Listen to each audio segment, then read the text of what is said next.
आखिर अच्छे लोगों के साथ हमेशा बुरा ही क्यों होता है, जो शांतिपूर्वक जीवन जीने में विश्वास रखते हैं। लेकिन कुछ लोग उनके इस शांत स्वभाव और सीधेपन का अनुचित लाभ उठाने का प्रयास करते हैं। जिस तरह जंगल में जो वृक्ष सीधे होते हैं उन्हें सबसे पहले काटा जाता है, वैसे ही समाज में जो लोग सीधे और सरल होते हैं, कुछ लोग उनका फायदा उठाने की कोशिश करते हैं और उन्हें कष्ट और नुकसान पहुंचाते हैं।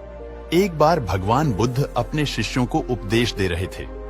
इतने में वहां राजा अजातशत्रु पहुंचता है और उनसे कहता है कि बुद्ध, जब से मैं आपका अनुयायी व शिष्य बना हूं, तब से सभी लोग मेरे सीधेपन का बहुत फायदा उठाते हैं। आपका अनुयायी बनने से पहले लोग मुझसे डरते थे, क्योंकि तब मैं बहुत क्रूर था और किसी को भी मृत्यु दंड देने में क्षण भर का भी समय नहीं लगाता था। लेकिन अब आपका अनुयायी बनने के बाद न तो मुझे गुस्सा आता है और न ही मैं किसी को सजा देना चाहता हूँ।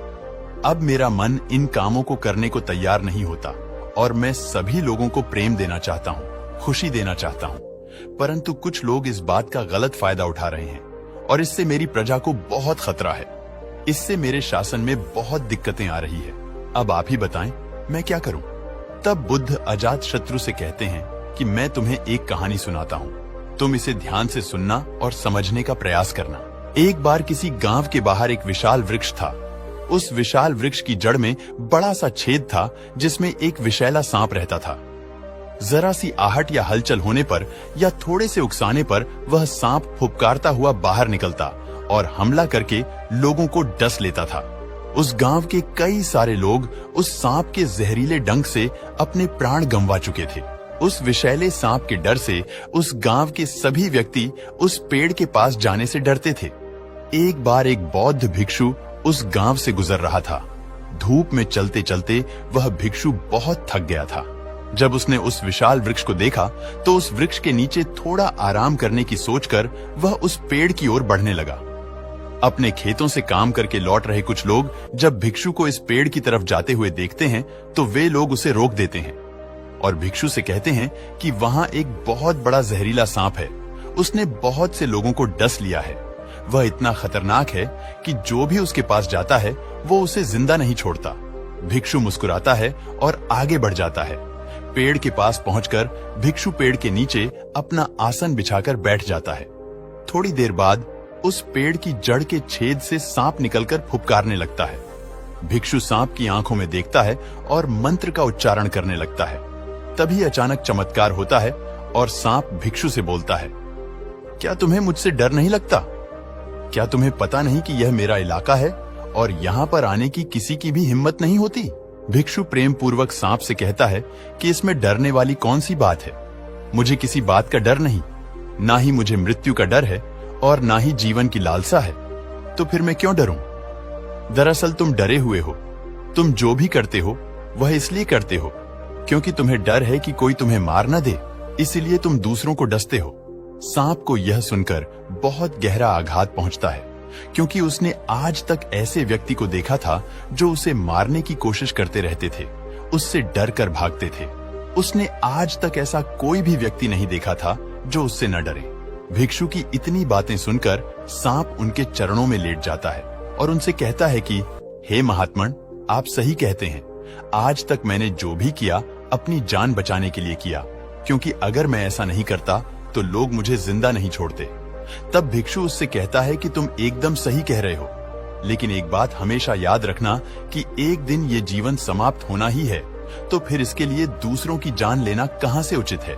तुम इस जीवन की मोह से मुक्त हो जाओ और एकदम शांत हो जाओ और दूसरों के प्रति प्रेम की भावना से भर जाओ।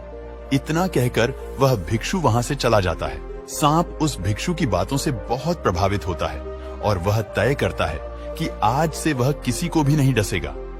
वह गुस्सा करना, फुफकारना, काटना आदि सभी बुरे कर्मों को छोड़ देता है, लेकिन इसका उस पर उल्टा असर पड़ता है।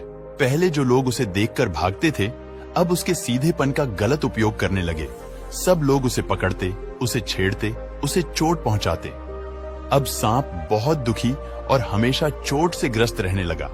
अब वह अपने जीवन के सबसे बुरे दौर से गुजर रहा था। कुछ दिनों बाद वह भिक्षु फिर से उसी गांव में आता है और उसी पेड़ के नीचे अपना आसन बिछाकर बैठ जाता है और तभी उस सांप को देखता है। सांप की बुरी हालत को देखकर भिक्षु को बहुत आश्चर्य होता है। वह सांप से पूछता है कि तुम्हारी हालत इतनी खराब कैसे हो गई? किसने तुम्हें इतनी चोट पहुंचाई? भिक्षु को देखकर सांप कहता है कि हे महात्मा, जब से आपने मुझसे कहा है और जब से मैंने अपना डसना और फुफकारना छोड़ा है और शांति पूर्वक रहना शुरू किया है, तब से लोगों ने मुझसे बहुत गलत व्यवहार करना शुरू कर दिया है। अब कोई मुझसे नहीं डरता। लोग आते हैं, मुझे छेड़ते हैं, मुझे नुकसान पहुंचाते हैं और मेरी बुरी हालत करके चले जाते हैं और मुझे जीवन जीने में बहुत कठिनाई हो रही है। सर्प की बातों को सुनकर बौद्ध भिक्षु कहता है, हे मित्र, तुमने मेरी बातों का गलत मतलब निकाल लिया है। मैंने तुम्हें लोगों को डसने से मना किया, लेकिन अपनी आत्मरक्षा के लिए अपना फन दिखाने और फुफकारने से मना नहीं किया था। मैंने तुमसे यह नहीं कहा था कि तुम अपने स्वभाव को ही बदल लो। तुम सर्प हो और क्रूरता ही तुम्हारा स्वभाव है। अगर तुम क्रूरता नहीं दिखाओगे तो लोग तुम्हें खत्म कर देंगे।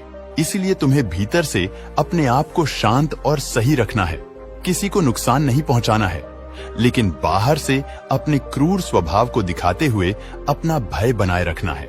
गौतम बुद्ध की कहानी को सुनकर अजातशत्रु सारी बात समझ जाता है और बुद्ध को धन्यवाद कर उन्हें प्रणाम करता है और अपने रथ पर सवार होकर अपने महल की ओर चल पड़ता है।